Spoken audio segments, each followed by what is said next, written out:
Good day, keepers and customers sa ating palit na agad ito.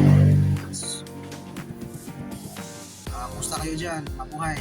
Saan man kayo naroon, no? USA, Mexico, sa buong Pilipinas, magandang buhay sa inyo. So, priming. So, is a must bago mag-breeding, no? Para ngayon makorek natin kung mayroong mga nutritional deficiency or mahanda natin talaga yung natin, yung stocks or yung breeding materials natin pagdating sa breeding na talaga. Kaya need talaga natin yung priming, no? So first first 3 days, no, anong yung gagawin sa priming for the first 3 days, no? First, siyempre, ito, purga ito for intestinal worms, astig, or any anong gusto niyo mga dewormer na hiyang kayo, no? So ito sa intestine, then ito naman si Oxyrid para sa mata na mga bulate. So day 1, purga ng astig para sa intestinal worms, and Oxyrid para sa eye worms naman. So yan yung gagawin natin sa day 1 ng priming natin.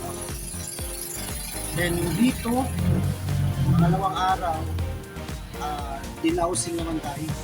So sa dilausing or paliguan natin para sa mga mites, no? Mga red mites o ano na yung mga hanip, puto, yun, para matanggal. Sa dito, zero mite naman, or pwede din triple X ng bottle ka.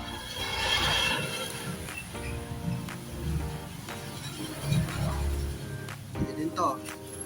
Then pwede din wash out ng NDI or mite free na sa trillium ng Mad Science, etc.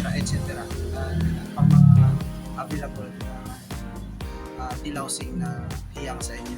So ito yun yung para sa day number 2. So sa day 3 naman, injectable naman, bigyan natin ng ito, Vitamax sa day 3. So Vitamax yung bagay natin. B-complex,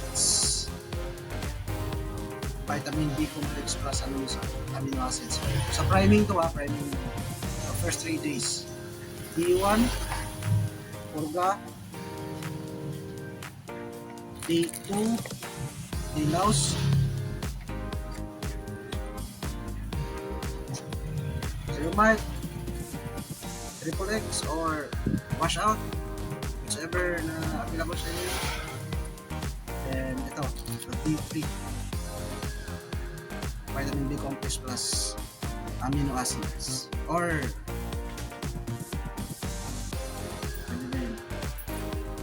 Ixan, Bilamil, or Complexol, any B complex.